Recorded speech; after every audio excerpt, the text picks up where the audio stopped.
Hello one and all, and welcome to Behind the Glass, your weekly automotive podcast hosted by two rather uninformed enthusiasts. No. I'm Sam from the YouTube channel Seen Through Glass. I'm Tony from Gravelwood Car Sales. And you can watch us each week. We hope you enjoy the episode.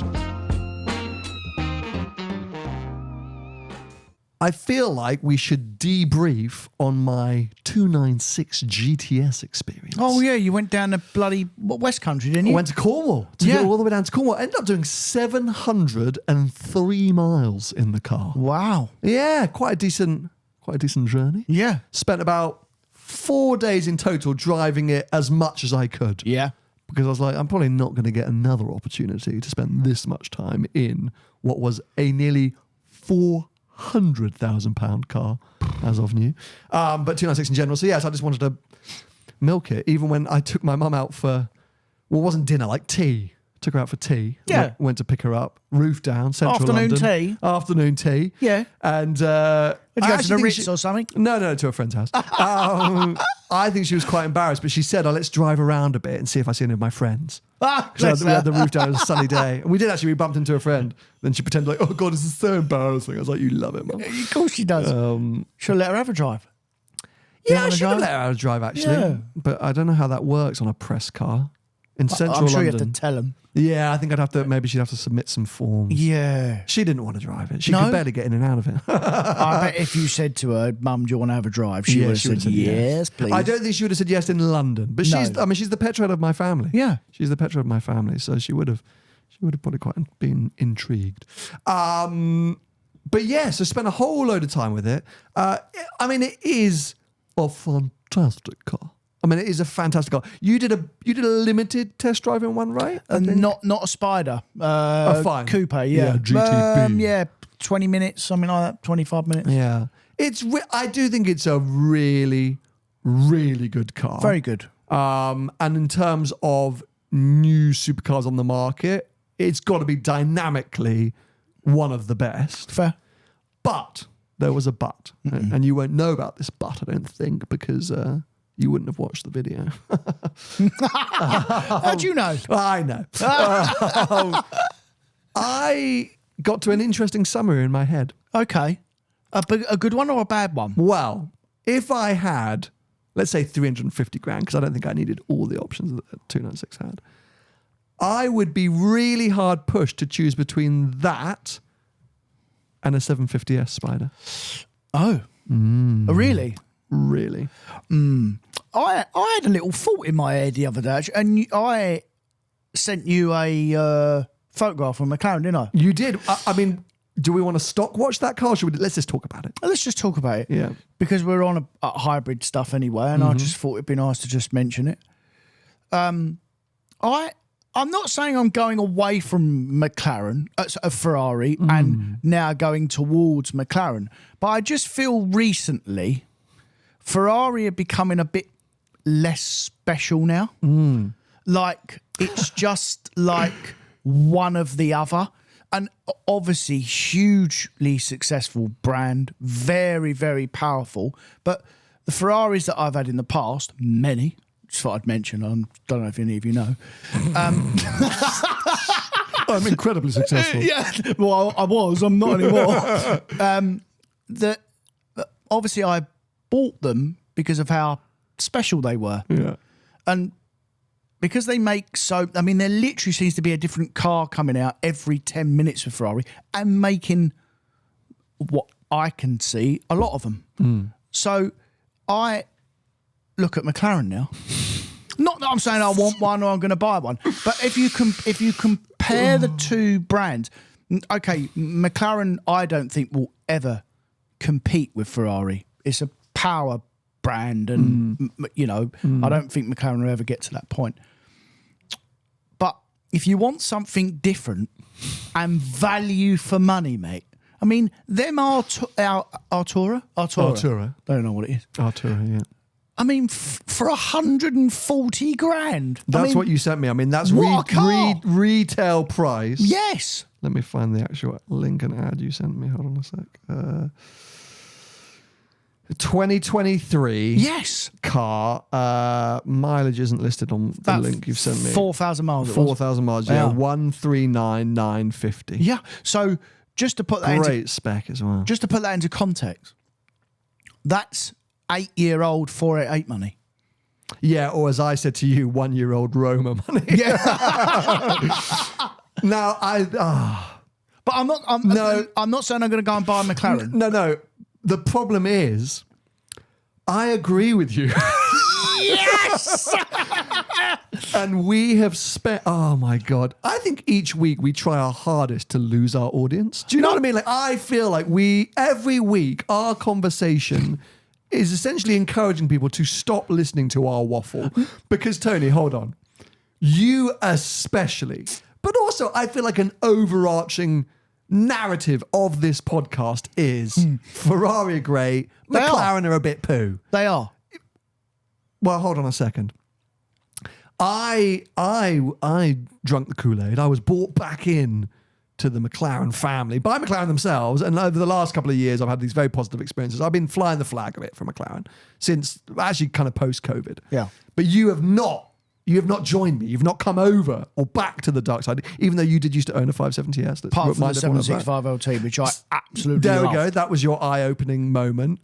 But for us both to be sitting here, the end of 2024, and both of us to be saying, if we were considering buying a £300,000 supercar or a £150,000 supercar, we may look at McLarens before Ferraris, is fairly monumental and quite a big 360 since, when did we both own our cars? 2017? Since the 570S and the 540C. Yeah. That is that's a big, long journey around that may make the audience go, I cannot take these guys seriously anymore. No, because opinions can change. You can change your mind. Especially once you become informed. No.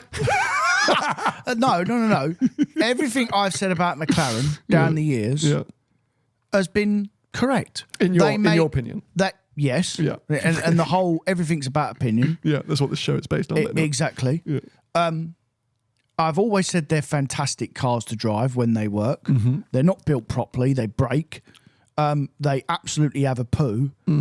All completely different to Ferrari. So until now. Exactly, mate.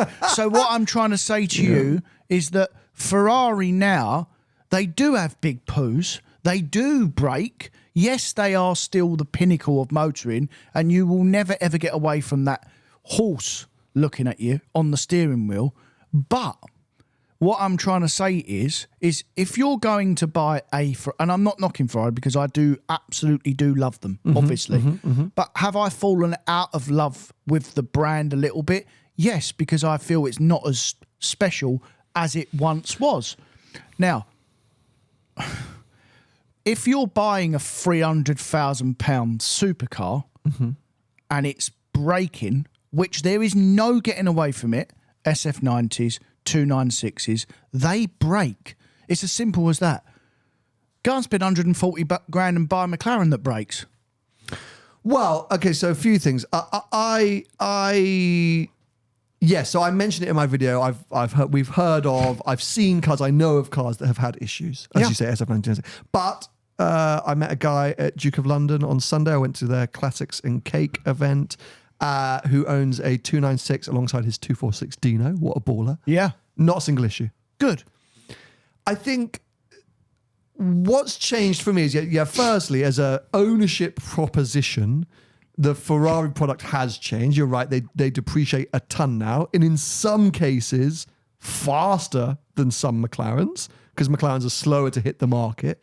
So, if you look at a 296 versus a 750S, 750Ss, there's still very few on the market because I think very few have actually been produced compared to 296s, which, once production started, they just absolutely, bucket loads of them turned up. Yeah. So there's that side of it. And then the whole, on their day, the thing which I found with that 296 GTS is, look, I really enjoy driving it in this country. It's a fantastic car. But it surprised me that I enjoyed driving it in this country. I got lucky with the weather, and I drove far enough away from major civilization that I found some all right roads. Yeah.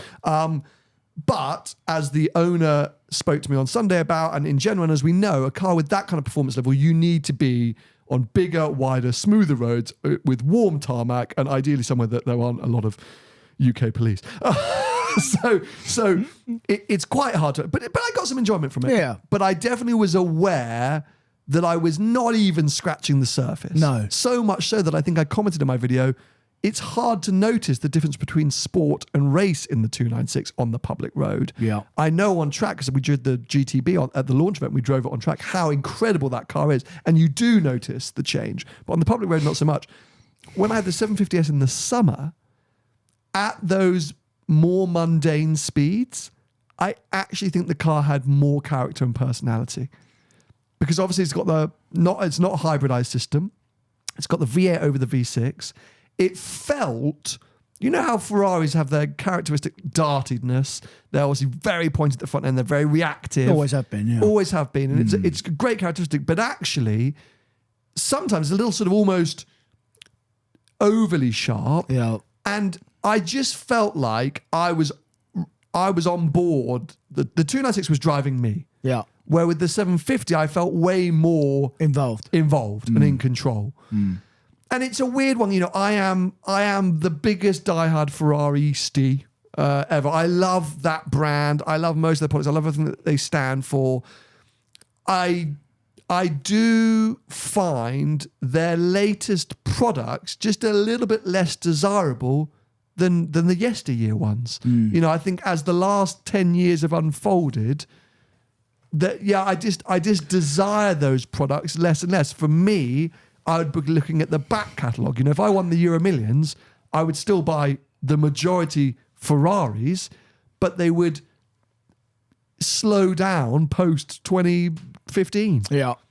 Which, you know, it is surprising. Yeah. Anyway, so I say 296 GTS, fantastic, unbelievable, loved the experience. I will be super intrigued and excited to see what the version speciale will be like. A sort of more lighter, that's coming. hardcore. Yeah, that's got to be around the corner any minute now. But if I had that money, it would take me a while to decide. I don't know which way I'd go. I honestly don't know which way I would lean. I think if it was a car to drive in this country, maybe 750S. If it was a car that I was going to drive predominantly in Europe, probably the 296 GTS. Fair. Artura, I'm not putting in there, even though they're both hybrid powertrains. I see the Artura as just a bit of a level below. No, it's a baby one. It definitely is a level below. But only just. Yeah. It's incremental. But it's half the money.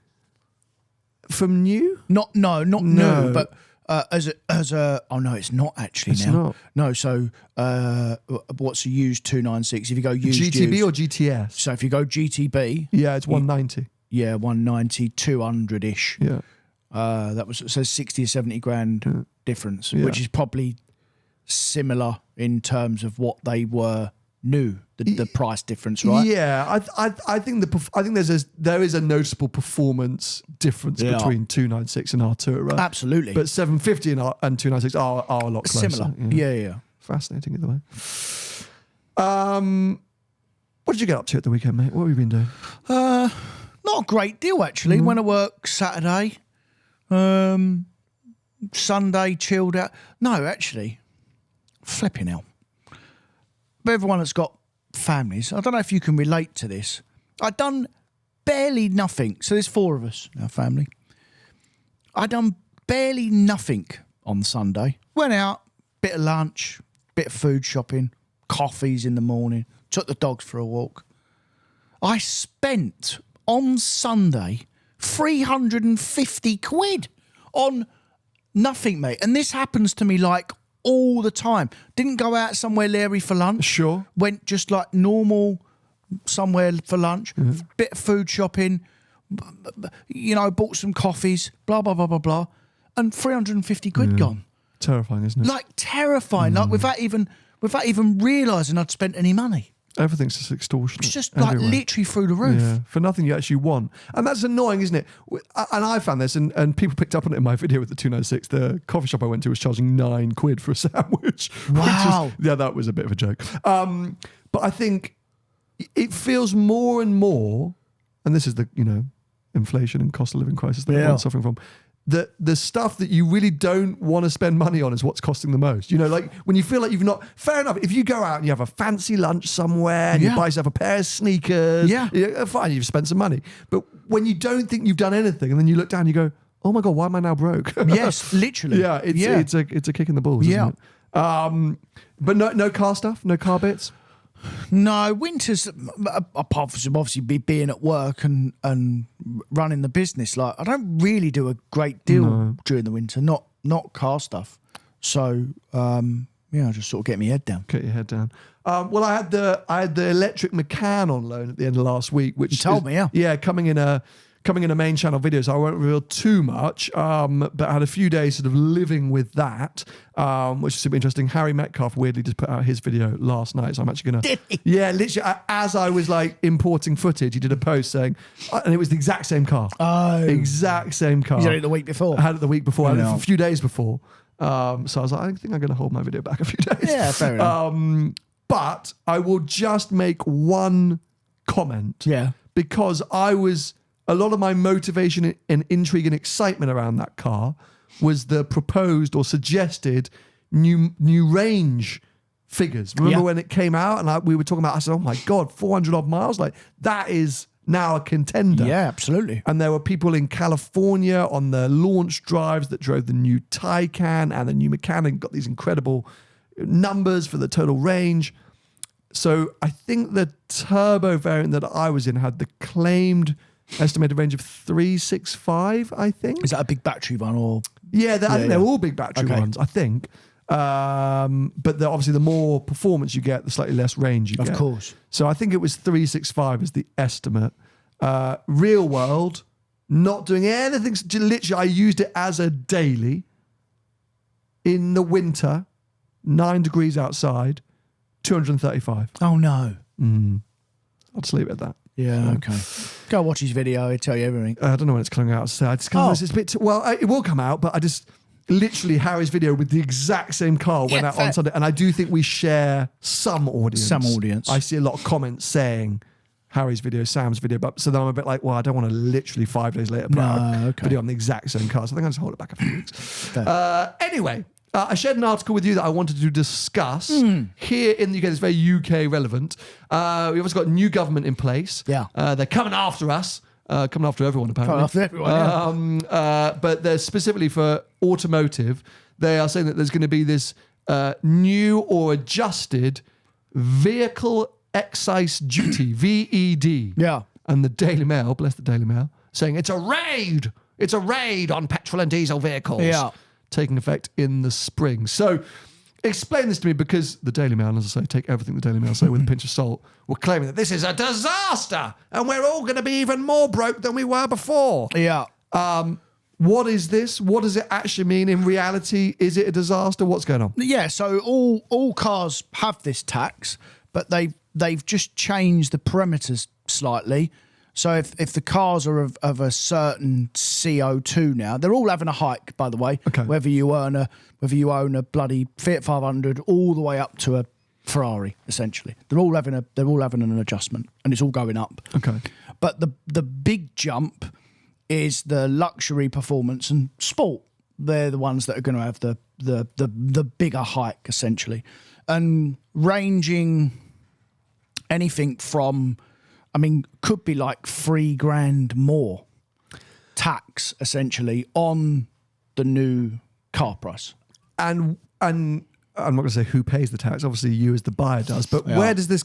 Is this sort of what's called bubbled up? What's it called? Packaged up in the overall price? So they say to you, this is your list price, or like where does? Well, it's always on the invoice. On a new car invoice is always there. Yeah. But people obviously then you'll have the list price at the bottom. But the tax is always there. So it's not the road tax. It's not at the end of it when you go and collect the car. They say, okay, now you have to pay $3,500. No. It's in your, basically, because in the UK 95% of new cars are financed. So it will be wrapped up in your total price of the vehicle. All wrapped up in the list price. But what they're saying is it's going up on some cars £2,700 a year. And the road tax will go up as well. And then there's some new cars as well, like that are coming in. So I drive a Amarok pickup truck, every day. So they're from April next year, same time as this comes in, they won't be classed as a commercial anymore. So if you buy one of them from April 25, if you've got one now, you won't have to pay. So you're going to pay company car tax on them as well now. So they won't be commercial exempt anymore. What will classify as a commercial vehicle? Anything? So Vans and trucks. They're also, but sorry, we mean lorries. Yeah, so they've really gone after pickups like what I drive. Yeah, of course. The farmer's going to take another kick in the doodads again. They're having a tough time, aren't they? Yeah.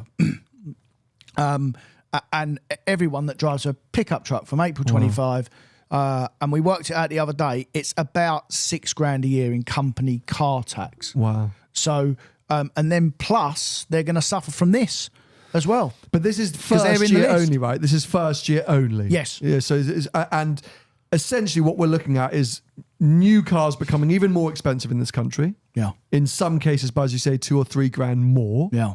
And then also a heavier depreciation rate, because that's first year tax. That's money you're never getting back, and essentially comes right off the car's value the minute you drive off the forecourt. Same with VAT though. Yeah. Okay. Fine. Same thing. Yeah. Of course. It's always, people will just carry on paying it, but it's another way for the government to get another $2,500 or £2,700 a vehicle. Thing is, I mean, we have been lucky for a while in this country to actually have relatively cost-effective vehicles. We compared to some places around the world, we don't have stupidly expensive cars. Or it's not stupid expensive to buy cars. Well, we've always been one of the cheapest. I mean, we get comments all the while on the podcast about, oh my God, you're so lucky that where we live it's double the money for this car and blah blah blah blah. Exactly that. So, what I thought I'd look at is the top 10 most expensive countries to buy a car. Now, actually, been quite hard to put this list together, all right, because there's lots of different reports, and obviously it depends on where you get taxed. I just want to change my list slightly because there were two that I knew of, and now this has changed. Switzerland's got to be in there. Nope. No. Nope. France. Nope. That's not in there either. They got huge taxes. Yep, but you are way off the mark. Am I? Because it's either between, and this is what I'm just trying to get I want to find in a defect, because this is not a list. I've literally changed my mind in the last minute. What have you changed your mind to? Because I don't like or believe. You don't like it. Don't agree with it. The list that I was finally looking at. Yeah. Okay, so I think potentially it's between Turkey and Singapore. I would think Singapore would have been in there because their taxes are through the roof. And the reason why I know that, because a friend of mine moved there a few years ago for work, and he had a 911 Porsche, and he said, like, to buy that in Singapore, it's like eye-watering the amount of money more it is. I remember going to Singapore and there was a V6 F-Type and it was like 320 grand. Yeah. I mean, I think they're up to at some point like 300, if not 600%. There's parts of Scandinavia, Norway as well, that are very high. Okay, so let me look at the list that I'm actually being given. So Google's AI overview claims Singapore is considered one of the most expensive countries to buy a car due to its high import taxes, registration fees, and other charges. Import taxes can be as high as 100% of the car's purchase price. There then is the certificate of entitlement. This is a permit that grants the right to own the car in Singapore for 10 years, and the cost of a series can be more than the value of the car itself. And then the other charges include insurance, 7% goods and service charges, and the 20% excise duty. And I remember this certificate of entitlement, the 10-year thing, which is why used cars, they basically anything post 10 years, that's where the sort of whole market changes. But essentially, you can have 100% tax. So let's see, Ferrari 296 GTS Singapore price. Because remember, when we went to America and Australia, they were bloody through the roof compared to here as well, weren't they? Do you remember? Yep. And I mean, obviously you have obvious import prices, but let me see what they're going to say here. 296 GTS. But Turkey, do you remember when we were at the event in Portugal, we met that absolutely delightful man from Turkey who said a Turbo S cost like €1 million or something like that yeah. in Turkey. Yeah. I want to try and find 911 Turbo S price Turkey. But it's insane. We have managed to get away with this for a while. Okay, let me go with the list that we got, because otherwise this is turning into a bit of a dead segment. So this is according to Malaysia, EZ Auto Malaysia. Owning a car is no small investment, something that ought to be thought through before jumping into a new car. Let's look at the cost. So number 10, Cuba. Even though Cuba's market has been liberalized in 2011, little progress has been made in the automotive market. And there are some big tariffs there as well. So number 10, Cuba. Number 9, North Korea. Not surprised. Wow. Number 8, St. Kitts and Nevis. No idea. Number 7, the UK. Owning a car in the UK is far from cheap, apparently. Car prices in the UK are more than 50% higher than anywhere else in Europe. That's wrong. So this is what I mean. This is why I don't like this article. Yeah, it's completely wrong. I remember Malaysian taxes. Asia has a lot of high taxes. Yeah. But you're right in terms of France getting involved. So this is now Euro News. Here we go. VAT rates on car purchases. Hungary was the highest. Sweden, Denmark, Croatia, Greece, Finland, Portugal. Where do we rank on that? The UK is somewhere down the bottom. But then there's also... Oh, yeah, here we go. Finally, Tony. Car prices before tax and after tax. So Turkey is the highest. Wow. Final price. This is the worst segment I've ever done. I really should have researched this before. I always thought that because wherever I go in the world, not that I'm as well travelled as you, by the way, but I have been quite a few places, cars have always been more expensive because the first thing I look at. Yeah, of course. They're always more expensive wherever I've been than what they are here. Yeah. So we must be low down on the list. So Belgium, this is European, looking at European, right? In Belgium, it's where they get the highest annual tax revenue per vehicle. Wow. So in Belgium, it's 2,892 euros, I'm guessing that is, collected per vehicle. It's the highest. Then Finland. Then Ireland. So it's the most... Well, we're coming then. We're coming. Well, next year, we're going to be up there. Taxes for cars with higher power. Let's see that. They do it on power or emissions? God, this is a very complicated article. This is really the worst segment I've ever done in my entire life. France and Turkey, yeah. A person in Turkey had to pay 46,000 euros of tax to buy a car that was 50,000 euros. So if a car was 52,000 euros, they had to pay 46,000 euros in tax. So nearly double. Yeah. Wow. Yeah, it's unbelievable. I mean, we know that France was higher because remember when they were doing that 75% tax levy, weren't they? Yeah. On luxury cars. I mean, it's only the other side of the water. Yeah, so yeah, Turkey's definitely the highest. Then Hungary, Poland, Denmark, Portugal. The UK's coming. UK's kind of middle of all these lists. Yeah. So, but don't forget, mate, it's obviously there's a demand thing in there as well, by the way, because probably apart from Germany, in Europe, we buy more luxury and high performance cars than anywhere. Yeah. And actually, like Ferraris and stuff, in Europe, we're number one. So, that will get swallowed up because of the volume that we buy. So it's cheaper for that reason. How many bloody cars does Turkey buy throughout the year? Well, how many 911 Turbos? I don't know. Exactly. Yeah. But it won't be the number of here. Yeah. It just won't be. Right, well, that was a horrifically researched segment. I'm so sorry for wasting all of your time. We got there in the end. Let's come on to a lovely article here talking about Car of the Year 2025 shortlist has been announced. Okay? This is the 2025 Car of the Year, put together by 60 jurors from 23 countries. Yeah. They selected 7 cars each from a long list of 42 eligible candidates. And we've got our list. So, do we want to review the list? Yeah, come on. Let's have a look. We'll go in on a couple of them. I'm sure you do. We're revved up. Where is... Oh, Tony, this is all falling apart. Hold on a sec. I'm literally just trying to think of what I've been in this year, which would which would come into car of the year, like brand new car. I mean, you will not be surprised to hear that essentially it's all electric cars. Is it? Yeah. Okay, so you ready? I'm ready. The 7 finalists. Car of the Year 2025. Forget the McLaren W1 and the Ferrari F80. We're going with Alfa Romeo Junior. Junior. That's the electric one that we really like the looks of. Yeah, but Well, not hold for on me. a sec. Hold on. Well, I'm now maybe a month into my Tonale loan. Yeah. Loving that little car. Yeah. Is it electric? No, it's the hybrid one, remember? All right. Yeah, I remember that's what I was asking you. They've said the electric one's number one. Yeah, they're saying Alfa Romeo Junior, but I just want to update you on my Tonale loan. Oh.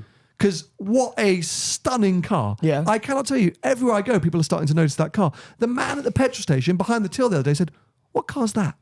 Alfa Romeo. Yeah, but that happens when you drive an Alfa Romeo, and I think that's why a lot of people drive Alfa Romeo because they've got little penises. they like to get recognised with their cars. But they like to be a little bit different, you know, like like German cars, like boring. Everyone's got a German car now, so you know, if you want to get noticed and you're not endowed, then you go and buy an Alfa. Yeah, mate, I've done it myself. It's true. Which Alfa did you buy? Oh, yeah, the Giulia I've had loads of them, yeah. People always say, oh, what a lovely car that is. Yeah, and if it's not an Alfa Romeo, it's a Porsche with a big wing on the back. Yeah. Oh, Ferrari. What's the... maybe that I was about to ask. No, okay, let's move on. That was going to get us cancelled. Anyway. Again. Back to the Tonale. It's been fantastic. Really like it. And the Junior is their little tiny electric crossover type thing. Looks amazing. And has had good reviews. What's that compete with? Oh, God, no. Q4? No, it's tiny, Small. the Junior. Wow. Tiny. Really small. Competitors. Must be, The T-Roc, the Puma, and the Peugeot 2008. oh. Yeah. Tiny little thing. Yeah, Alfa but- Romeo Giulia challenges the Lexus LBX and the Volvo EX30. That's it. The EX30 is a nice little car. So anyway, that's the first up. Second Yeah. is the Cupra Tanadama. What's that then? I can never say it. Another electric car. SUV? Of course. Yeah, yeah. Little crossover SUV Are they type all little thing, SUVs? basically. Are they? Of course they are. The Tadama. I want Yeah. to call it like the Terrorama. Yeah. But I like Cupra. Formentor, what Yeah. a vibe. Great car. Really like that. This is their theoretically latest and greatest. I think this one's a plug-in hybrid. I don't think this is a full EV. That do? But it has an electric range of like 100 kilometers. Yeah, that's perfect. And I say, based on how good the Formentor was, I can see this. I think for me, the Terrorama, I get it. I totally get it. Looks good. And here we go. Yeah, plug-in electric range of 70 miles. And That's lovely. 272 PS. That's pretty Larry. That's perfect. That's our contender at the minute. That'd be number one for me, yeah, at the moment. Next up, the Hyundai. Have they decided how we should be pronouncing their name Oh, I yet? can't, they literally put an advert out every 2 weeks Hyundai. changing. Hyundai. The Insta. Is that the new one that's just come out that's bloody 20,000 quid?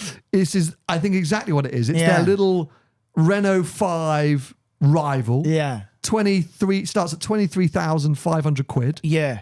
Kind of retro looking. Yeah. A full EV. Yeah. 96 horsepower or 113 horsepower. Yeah. It's an inner city little hatchback. I mean, wait 18 months, that'd be 10,000 quid. I mean, what a car? This will be interesting though, won't it? Is what the really low end, and I mean value wise, EVs do in terms of depreciation. Well, that is what they'll do. Do you genuinely think Yeah. that's what they'll do? They all do it. Doesn't matter. You spend 35,000 quid on a electric Corsa. In 3 years, it's 10,000 quid. I'm going to have a quick look here. Yeah. Yeah, so we want basically brand new 2024, brand new, fuel type, what's it called? Fuel type electric. Electric. Search. Lowest price low to high. So the cheapest, what does a Citroen Ami start at? Oh, but is it 7,000 or 8,000 quid? No, eight or nine, I think. Yeah, 8 or 9, Yeah. and it's with 100 miles on it, it's at 6. That's Yeah. the cheapest electric car on the market. That's completely useless. Does 40-mile range on that car. So- I mean, what the... what do you do with that thing? So next up, how much is a Smart 4.2 price? Oh, that'd be expensive, mate. The same as a Mini, that would be. Smart 4.2 ranges from 9 grand What? to 20 grand. That can't be the electric one. Is it? I think, aren't they all? Here we go. For MSRP for different Smart, 18 grand. Does that sound more right? Does that sound For more an like electric one? I'm trying to debunk your statement here. I know what you're trying to do, but you're looking... Citroen EC4H. Citroen Yeah.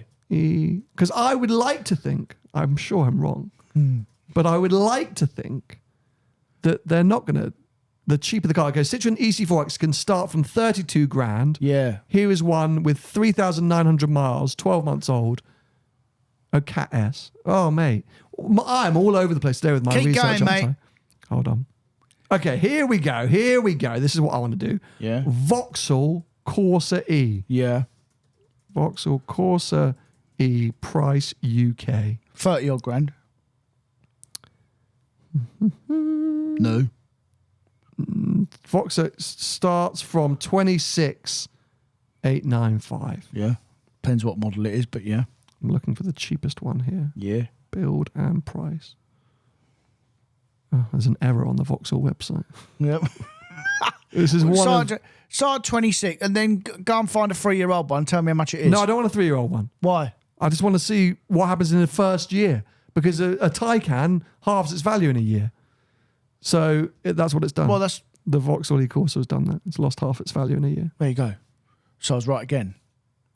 That's upsetting. I mean, you're not going to get me on car values, mate. No, I know it's your business, it's your job. I get it, but I was hoping I can't get you on YouTube. that. Well, keep hoping, mate. The problem is all the time you've got bloody a combustion car that you can easily buy for 10,000 quid that will do 300-mile range that you can put petrol in. But it's not just that, is it? Oh, here we go. Get on a bit of a rant. No, it's not range anymore. No? It's not range because charge at home if you can do it publicly. I think it's longevity. If you buy a combustion engine vehicle within reason that you could drive that vehicle for 300,000 miles. Yeah, it's true. You know that. Not a little petrol car, though, because they get to about 100,000 miles and die. Fine. Okay, but you can drive it, in theory, into the ground 100,000 miles. Yeah. I think there is still a question mark as to what an EV would do in 15 years, 20 years, having done 100,000 miles. And I think the bin. that's a part of the uncertainty. Be in the bin. Think. Yeah, probably. But we don't know what that bin looks like because you can't literally throw a battery in a bin. That's another problem we spoke about many years ago. So Yeah. Because I think now the range, like all of these things are sort of no longer the big concern. I don't think. I mean, they're part of the concern. Anyway, oh God, why? So I like that Hyundai Insta. Next up, the Renault 5 / the Alpine A290. Yeah, so, I mean, which one is it? Is it the Alpine or the I don't understand how you Renault? can, I mean, it's obviously basically saying it's the same car. Yeah. So I don't quite understand how that One's can be. faster than the other, right? Yeah. Right. Well, the Alpine is the Renault Sport version, Celery essentially. one. It's the RS. Right. So, just put the Renault 5 in. I wanted to talk about that at the end of last week. I'm so intrigued and excited by that car. Yeah. I think it's really, really cool. I can't wait to have a go. I think it looks the bomb. Like... But do you know what? It's the only thing that makes me look at electric cars the way they look. Yeah, well, and that is against the Hyundai Insta. It's the same kind of vibe, isn't it? Small, quirky, inner city, theoretically semi-affordable EVs. But is it going to be 23,000 quid? The Renault 5, yeah. Is it? Yeah, it starts at 25, something like that. Fair. Renault 5 UK prices. Yeah, the only thing that makes me... Start at 23 grand. Fair. The only thing that pulls me in to look at... Like, I've got a bit of a thing for Kia EVs at the minute. Yeah. I think they make a lovely lovely looking electric car like that EV9. They do an EV3 now, which is like the little version of that. You'll be glad to hear that EV3 has made the list, Tony. Yeah, because that is a bloody fabulous looking car. That car, very good looking car. I've seen a few knocking around as well when they come at you with their headlights on and stuff like that. One day. Oh, calm down. Yeah, they start at 32 grand. Yeah, all right, I'll just wait a couple of years. Yeah, be 15. Yeah, that is a good looking car. Yes. I agree. That's made the list. But then I think the real champion here, the real hero that I think is the one that I think should win, Dacia Duster. Electric one? Nope. Oh. The new Dacia Duster, good to go, hybrid, rock and roll, Renault rough Clio. and ready. What is it, Renault Clio? It's Renault underneath. They don't make a Clio anymore, do they? No, but it is, well, they don't need to because Dacia's basically old Renault. I think it looks cool. Yeah. I think it's flying the flag for pure and simple, basic, hybrid vibes. I think some markets are getting a diesel as well. I'm just looking here. It looks rugged. No, I've got one. What? The bloody new MG thing. It's not on the list, mate. Well, it should be. It's not on the It's list. 25,000 quid or whatever it is. Bloody brilliant. Which one? The The one little SUV thing. the MG4? Or Is the it one that you saw the HS advert? thing? Oh, no, that's the one you saw on the advert. Yeah. Bloody marvellous. Last year's crown went to the Renault Scenic, which won the final vote over the 5 Series, the BYD Seal, the Kia EV9, the Peugeot 3008, the Toyota CHR, and the Volvo EX30. What is that BYD thing? Do you know a lot about them? Is that a Tesla competitor? Yeah. What is that thing? Yeah, build your own dreams or build your dreams. Yeah. Is it all right? Or? Oh, God knows. Oh. I haven't got a clue, mate. Oh. Okay. I mean, I'm invested in them, so I hope it does well. Oh, yeah, of course you are. But they're good value. I'm a part owner of BYD, Tony. They're good value. I know a lot about my products. Yeah. I mean, yeah, it's literally, there's a Model 3 rival, I think. Yeah. Good value. Is it 33 grand? What? Model 3? No, Or that's the BYD that's thing? BYD is the base entry cars. It's more going to be 45, 50. I don't think it's that good value. But it's a fantastic buy as a part owner of the company. But I mean, they're making huge moves. But I don't. Yeah, I'm not. Well, mate, as well, don't forget there's bloody... What about all these Chinese companies? All these Chinese... They don't make the list, mate. But we don't even know about them yet. They're coming. Car of the year: Alfa Romeo Junior, Cupra Terramar, Hyundai Insta, Renault 5, Citroen C3, Dacia Duster, Kia EV3. Where's your money? That Kia. The EV3. I like that little car. I'm going Alfa Romeo Junior because, hey! Finally, she's got a little penis. Fettuccine. Yeah. Or the Cupra Terramar. Oh, yeah, the Cupra. I think the Cupra, that is a... Yeah, that's that's a vibe. the car. That is a yeah. vibe. Because it's a hybrid. It does bloody 100 kilometres. 100 kilometres? 100 kilometres on the 60 electric miles. range. That's perfect, that Looks car. vibey. 300 horsepower nearly. Yeah. Yeah. I mean, I think that's the winner. In today's market, it's not going to win. I think of that list, what's going to win that list? I think the Hyundai is going to win that. Yeah, well, it's a cute little car, isn't it? Yeah. I mean, whatever. You know what I mean? Who cares? Let's talk about the W1 and the F80 again. Yeah. I mean, it would be cooler if that list was like... But it ain't, mate. This is the world we live in now. It's not going to be about guns and shouting and engines anymore. It's all going to be about... And that is literally what we're going to end up talking about. Like, oh, that's a lovely looking car, that one. Because they all do the same inside. Yeah, they all drive the same. Yeah, They've got the same underpinnings. Yeah. So it would just be about looking back. Yeah. It's lovely. What would your list be? I mean, people literally going to think I've lost the plot here. The W1's going to be at the top. Okay.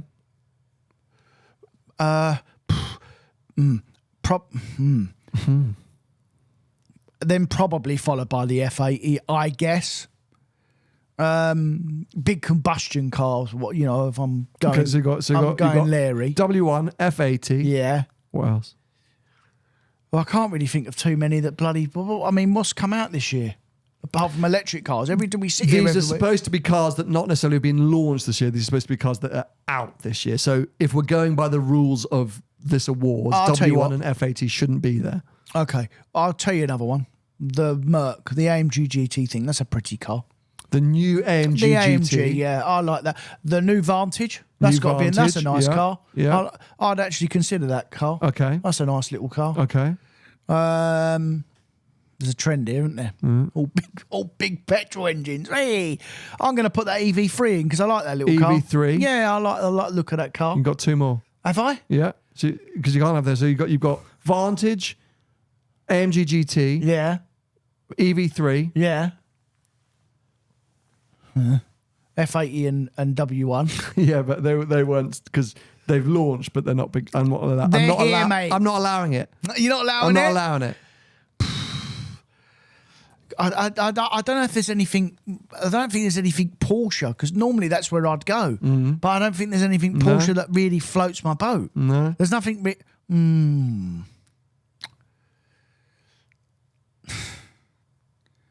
I mean, that's how dead it's been this year. I cannot think of another Larry combustion car.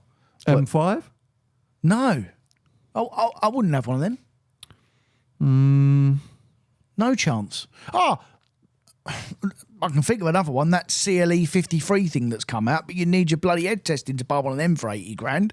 Why have you? Just because you saw one on the way here. That's Saw why it. you've mentioned it. Yeah, yeah. What is that car? Exactly. What is it? Why are you talking about that? Well, because I saw one this morning. It's just come to my head. It's a new car that's come out, but it wouldn't make the list.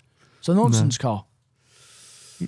What would I include? Hold on a sec. Mate, because literally everything that's been launched this year has been EVs. Well, no. There are still some exciting cars to talk about, but it's weird if you think of that criteria of what's been launched and what's out, because that's supposedly what. So maybe we have to figure that. What about the Lamborghini Temerario? The little Lamborghini. It's not out yet, though, is it? Well, no, it's hard to sort of justify. That's what I'm saying. So Roma Spider? no. No. Me too. New Continental GT.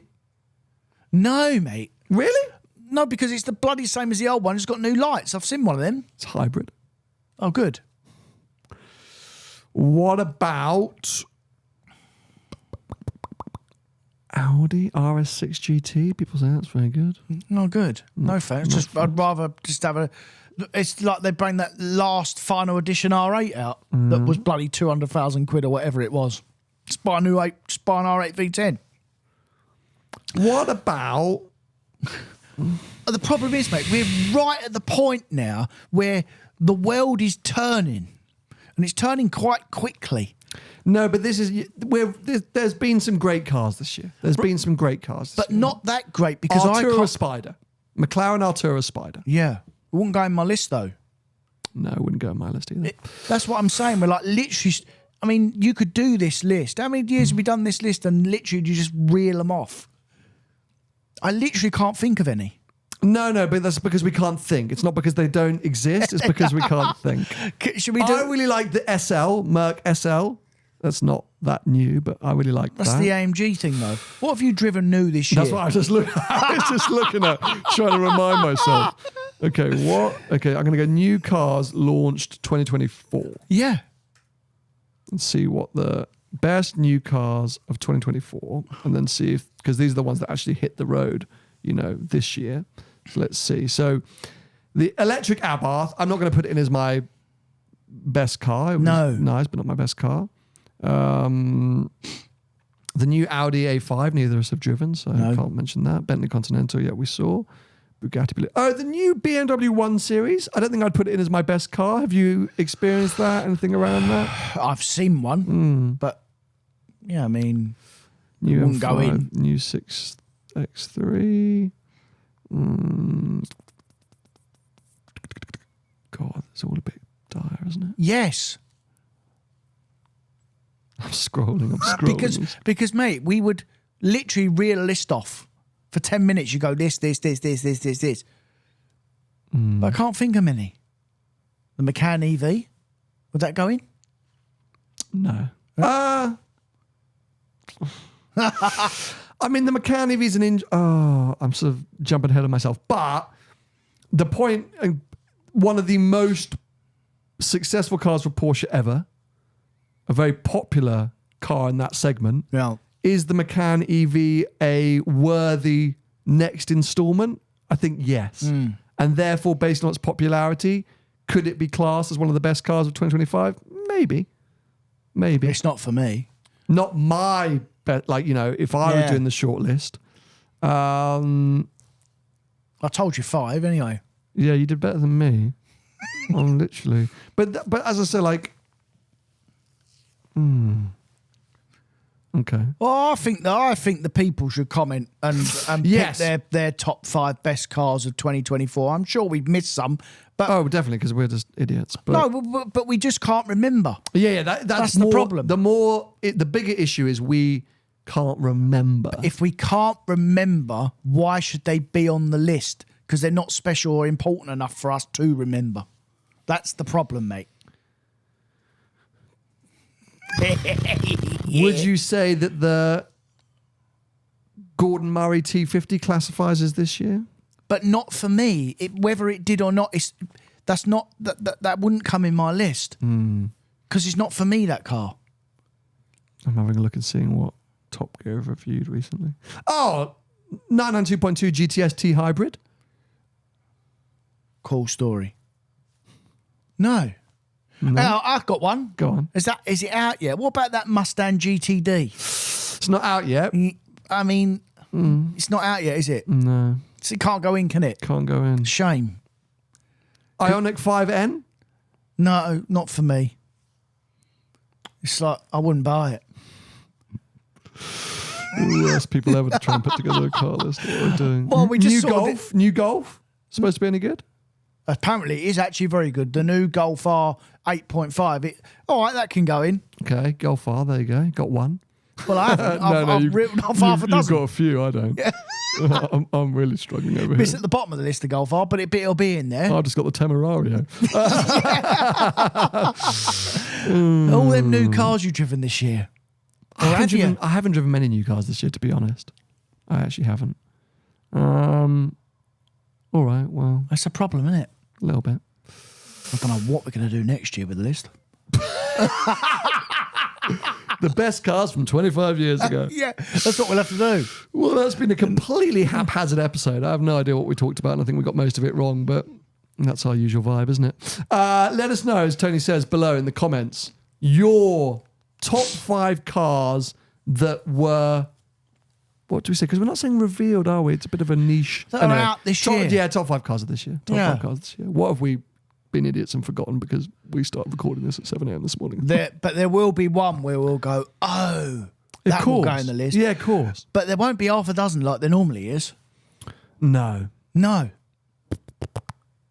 Well, as you say, that's the fact that we're struggling to remember is the key sign. That's the problem. Anyway, let us know in the comment section below. And in the meantime, between now and next week's episode, which, by the way, next week's episode may be with you 24 hours late. I think next week's episode is going to go live on the Friday because I'm aware at the start of the week we're going to have to record on the Thursday. So just a heads up. Next week's episode will be with you a little bit later than usual. If you want to follow Tony between now and then, it's at Tony Gravelwood Car Sales on most social media platforms. I'm at Seen Through Glass. And we'll be back with you with more nonsense and badly researched stories next week. Bye-bye. See ya.